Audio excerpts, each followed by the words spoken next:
Hello, everybody. It's Barkfuls XY. The not the biggest yet, but I am kind of an anime nerd.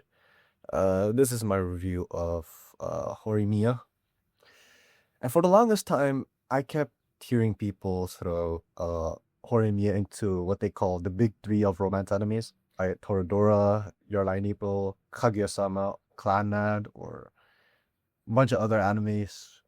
This everyone seems to have their own version, but Horimiya is most likely to be in their top three.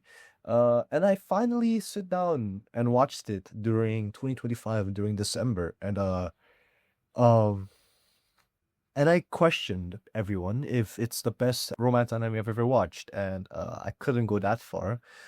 So the good thing about this anime is that the biggest thing that Horimiya gets right is that it skips all the unusual romance nonsense and like it just goes instead of like just 40 episodes of nonstop I don't know, misunderstandings and dragging out an entire arcs.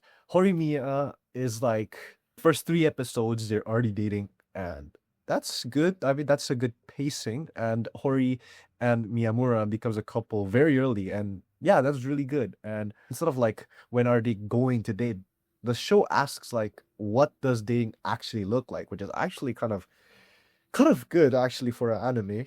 Miyamura's character is easily the highlight. His transformation from a emo lone boy to an actually handsome dude, which I'm actually kind of jealous of, not gonna lie.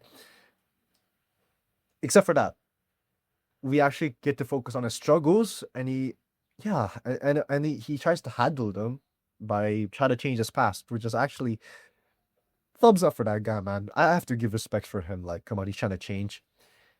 But here's the stuff that didn't like. The supporting cast does not get the like that they deserve.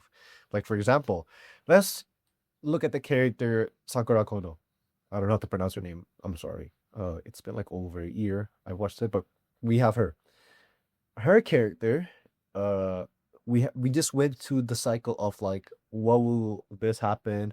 Like we just went to her character development, like of her like confessing, and like dude, this is other character. I forgot his name. This redhead girl. No, redhead boy. I forgot his name. Not gonna lie, we got introduced to him and we never saw the light of day. Like after we introduced this guy, it's like okay, he appears on some scenes, but like he doesn't actually have a main romance. So like, what was the purpose of introducing him? And secondly, there's this girl, I forgot what's her name. We have this character called Honoka, and she's like kind of a kid, and we know this character because she is obsessed with Hori, and the problem is she gets only shown for like 2 episodes and it's just dropped. She's like the most useless. Like she's like doesn't appear at all. Same with Akane and with Sakura. And not gonna lie, fuck man. It's not even funny, man. We could have gotten more stories, like more arcs of them, but no, they're just like second characters that nobody cares about. And also we have the story of Yuki and Toru. And I thought when I was watching the anime, they're gonna date because like the chemistry is actually good. Cause like the anime is leading to something for both of them, but in the end, nothing really happens. Like it's just them being close, but not actually being like a second side romance, which is actually kind of pissing me off. Actually, but other than that, we have actually lovable characters. I mean, I really like the story between Hori and Miyamura, but other than that, ah man, we need more love for the supporting characters, man. Like actually, and the anime has this problem. It's called the adaptation problem. What is that? And why are you tweaking about that? Well, actually, it's because, dude. So I don't think Horimiya is held back by bad writing. It's just that it's held back by adaptation decisions.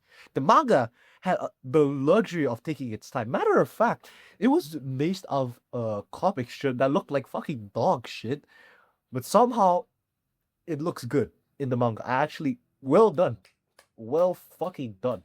But other than that, the anime, it's just like like I can feel the producers saying, "Yo, we have 13 episodes. We need to get to the ending."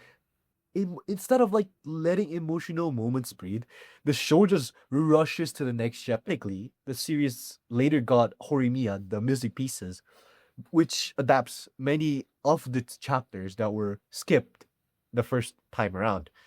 And while it's nice to have those animated, it's just that it also highlights the original problem. Instead of one good adaptation, we ended up with a story that had to go back forward and fill the gaps, which is come on. So here are my final thoughts of the anime. I think Horimiya is still the better of the romance anime. I would say it is good.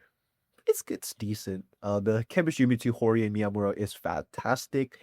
Dialogue feels natural. Romance is more mature enough to avoid most of the cliches that plague the genre. But when people start putting it in the same conversation as genre-defying romances, I kind of hesitate because, like, for me, yeah, for me, the adaptation simply leaves too much on the table. Too many supporting characters deserve more time, and too many emotional moments are kind of rushed, and too much of the manga's heart gets lost in the spirit towards the ending. So, while I absolutely enjoyed watching it, I don't think it's a masterpiece. So, I think it's a really good romance anime that could have been an all-time great if the adaptation was trust if the adaptation had trusted the story enough to slow down. I'm feeling a strong 8 on this one. Transition. Did you like Horimiya? Did you hate it? Did you love my review? I don't know. I'm just trying to rush this video out. Thank you guys for watching. Comment, like, and subscribe, and I'll see you tomorrow. Bye bye.